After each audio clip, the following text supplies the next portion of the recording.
K സൂര്യൻ, ഇപ്പോൾ അതിവേഗ റെയിൽ പദ്ധതിക്ക് വേണ്ടി 100 കോടി രൂപയാണ് ബജറ്റിൽ മാറ്റിവച്ചിരിക്കുന്നത്. കേരളത്തിലെ ഗതാഗത സംവിധാനങ്ങൾ അത് വിപുലീകരിക്കണമെന്ന കാര്യത്തിൽ തർക്കമില്ല. അതുകൊണ്ടാണല്ലോ ഈ വന്ദേ ഭാരതൊക്കെ വന്നപ്പോൾ എല്ലാവരും ഇരുകയും നീട്ടി സ്വീകരിക്കുന്നതും കൂടുതൽ അത്തരം ട്രെയിനുകൾ പദ്ധതികൾ വേണമെന്ന ആവശ്യം പൊതുസുഖമാകെ മുന്നോട്ട് വയ്ക്കുന്നു. പക്ഷേ സിൽവർ ലൈൻ പദ്ധതിയുടെ അന്തിശ്വാസമായി എന്ന് ചർച്ച ചെയ്യപ്പെടുന്നതിനിടയിലാണ് കേരള പദ്ധതി ഉപേക്ഷിച്ചിട്ടില്ല എന്നടക്കമുള്ള പരാമർശങ്ങൾ ധനമന്ത്രിയുടെ ഭാഗത്തുനിന്ന് വരുന്നത്. ഇപ്പോൾ 100 കോടി അതിവേഗ റെയിൽ പദ്ധതിക്ക് വേണ്ടി ബജറ്റിന്റെ ഭാഗമായി പ്രഖ്യാപിച്ചിട്ടുണ്ടെങ്കിലും ഈ റെയിൽവേ വികസനവുമായി ബന്ധപ്പെട്ട് നമ്മൾ സമീപകാലത്ത് അത്തരം അതിവേഗ പദ്ധതികൾ പ്രതീക്ഷിക്കണോ? അത്തരം യാഥാർത്ഥ്യബോധമുണ്ടോ? അല്ല, ഈ അതിവേഗ പദ്ധതി പദ്ധതിയാണ്. ഇത് കൃത്യമായിട്ട് കേന്ദ്രത്തിന്റെ പദ്ധതിയാണ്.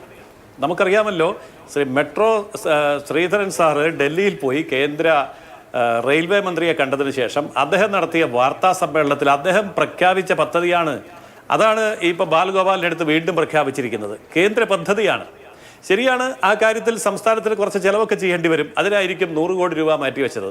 ആ 100 കോടി രൂപ കൊണ്ട് തീരുന്ന പദ്ധതിയല്ല, വലിയ പദ്ധതിയാണ്. പക്ഷേ ഇത് കേന്ദ്ര പദ്ധതിയെ അത് കേരളത്തിന്റെ പദ്ധതിയാക്കി പേര് മാറ്റി അവതരിപ്പിക്കുകയാണ് അദ്ദേഹം ചെയ്തത്.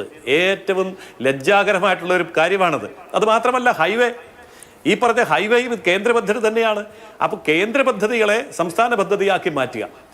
പിന്നെ ഞാൻ നേരത്തെ സൂചിപ്പിച്ച കാര്യമാണ്, വീണ്ടും സൂചിപ്പിക്കുകയാണ്, 70 വയസ്സ് കഴിഞ്ഞവരുടെ കുറിച്ച് എന്താ ചിന്തിക്കാത്തത്? പ്രായമുള്ളവർ 20% ഉണ്ടെന്ന് പറയുമ്പോഴും അവർക്ക് വേണ്ടിയിട്ടുള്ള കാര്യങ്ങൾ ചെയ്യുന്നില്ല. ഏറ്റവും വലിയ തട്ടിപ്പ് ഇവിടെ നടക്കുന്നത് ഈ പെൻഷൻ കാര്യത്തിലാണ്. നമ്മൾ നോക്കൂ, അദ്ദേഹം എത്ര വിദഗ്ധമായിട്ടാണ് ആ കാര്യം കൊണ്ടുവന്ന് അവതരിപ്പിച്ചത്. അതായത് ഇപ്പം നിലവിലുള്ള കോൺട്രിബ്യൂട്ടറി പെൻഷൻ മാറ്റാൻ പോവാണ്, അഷ്വേർഡ് പെൻഷൻ ആക്കാൻ പോവാണ്. കേൾക്കുന്ന സർക്കാർ ഉദ്യോഗസ്ഥന്മാർക്കും പെൻഷൻകാർക്കും ഒക്കെ വലിയ സന്തോഷം തോന്നുന്നു, ഇത് കൊള്ളാമല്ലോ, നല്ല പരിപാടിയാണല്ലോ എന്ന്. പക്ഷേ എന്താണ് ഈ അഷ്വേർഡ് പെൻഷൻ എന്ന് അദ്ദേഹം വിശദീകരിച്ചിട്ടേ ഇല്ല. അതായത് കോൺട്രിബ്യൂട്ടറി പെൻഷൻ എന്ന് പറയുമ്പോൾ സർക്കാർ ഉദ്യോഗസ്ഥന്മാർ തന്നെ പൈസ അങ്ങോട്ട് കൊടുക്കണം, എന്നിട്ട് ആ പൈസയാണ് തിരിച്ച് പെൻഷൻ എന്ന് പറഞ്ഞ് മേടിക്കുന്നത്. നേരത്തെ സ്റ്റാറ്റ്യൂട്ടറി പെൻഷൻ ഉണ്ടായിരുന്നു, ഉദ്യോഗസ്ഥന്മാർ ഒരു പൈസയും കൊടുക്കണ്ട, സംസ്ഥാന ഖജനാവിൽ നിന്നാണ് ആ പണം എടുത്ത് പെൻഷൻ കൊടുക്കുന്നത്. ഇപ്പോൾ ഈ അഷ്വേർഡ് പെൻഷൻ എന്ന് പറഞ്ഞാൽ അതെന്താണ്? അതിൻ്റെ വിശദാംശങ്ങൾ അദ്ദേഹം പറയാതെ പോയത് വളരെ സമർത്ഥമായിട്ടാണ്. അഷ്വേർഡ് പെൻഷൻ എന്ന് പറയുമ്പോൾ ഇതേ കോൺട്രിബ്യൂട്ടറി പെൻഷൻ്റെ മറ്റൊരു രൂപമാണ്. അതിനവർ ചെയ്യാൻ പോകുന്നത്, അതിനൊരു ഘടനയുണ്ട്. ആ ഘടന ഇതാണ്: സംസ്ഥാന ഖജനാവിൽ നിന്ന് പെൻഷൻ കൊടുക്കണ്ട, മറിച്ചൊരു പെൻഷൻ ഫണ്ട് ഉണ്ടാക്കുകയാണ്. ആ പെൻഷൻ ഫണ്ടിലേക്ക് ഈ ഉദ്യോഗസ്ഥന്മാർ തന്നെ ഒരു തുക സംഭാവന ചെയ്യണം, സർക്കാർ വേറൊരു തുക സംഭാവന ചെയ്യും.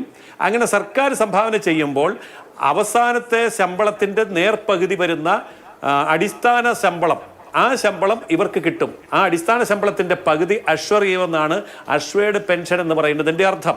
അപ്പോൾ ഇവിടെ ഈ സർക്കാർ ഉദ്യോഗസ്ഥന്മാർ കൊടുക്കുന്ന കോൺട്രിബ്യൂഷൻ്റെ പുറകെ ഏറ്റവും കുറഞ്ഞത് 50% അടിസ്ഥാന പെൻഷനെങ്കിലും, അടിസ്ഥാന ശമ്പളത്തിൻ്റെ 50% കൊടുക്കാൻ പൈസ കുറവ് വന്നാൽ ആ കുറവ് വരുന്ന പൈസ സംസ്ഥാന സർക്കാർ ഈ പെൻഷൻ ഫണ്ടിലേക്ക് അടയ്ക്കണം. ഇവിടെയാണ് അപകടം കിടക്കുന്നത്. അതായത് ഖജനാവിൽ നിന്നല്ല കൊടുക്കുന്നത്, സംസ്ഥാന സർക്കാരിൻ്റെ ഖജനാവിൽ പണം മിച്ചമുണ്ട് എങ്കിൽ മാത്രം പെൻഷൻ ഫണ്ടിലേക്ക് കൊടുക്കണം. അങ്ങനെ പെൻഷൻ ഫണ്ടിലേക്ക് കൊടുക്കുമ്പോൾ ഉദ്യോഗസ്ഥന്മാർ കൊടുത്ത കോൺട്രിബ്യൂഷൻ പ്ലസ് സംസ്ഥാന ഖജനാവിൽ നിന്ന് സംസ്ഥാന സർക്കാർ അനുവദിക്കുന്ന പണവും കൂടി ചേർത്ത് പെൻഷനാകുന്ന സമയത്തുള്ള അടിസ്ഥാന ശമ്പളത്തിൻ്റെ പകുതിയിലെത്തിയാൽ ഞങ്ങളത് കൊടുക്കും. അതിൻ്റെ പേരാണ് അഷ്വേർഡ് പെൻഷൻ. ഈ അഷ്വേർഡ് പെൻഷൻ സംഭവിക്കാൻ പോകുന്നത് എന്താണെന്ന് ഞാൻ വ്യക്തമായിട്ട് പറയാം. ഇപ്പോൾ നമ്മുടെ ക്ഷേമ പെൻഷൻ പോലെ ആയിരിക്കും. അതായത് പണം ഉണ്ടാകുമ്പോൾ കൊടുക്കും, ഇല്ലെങ്കിൽ ഇല്ല. എന്നിട്ട് എന്ത് പറയും? കേന്ദ്രം ഞെരുക്കിയത് കൊണ്ടാണ്, കേന്ദ്രത്തിൽ നിന്ന് പൈസ കിട്ടാത്തത് കൊണ്ടാണ് ഞങ്ങൾ നിങ്ങളുടെ പെൻഷൻ തരാത്തതെന്ന് പറയും. ഇത്ര വലിയ മിസ്മാനേജ്മെന്റ് തട്ടിപ്പുമാണ് ബാലഗോപാലൻ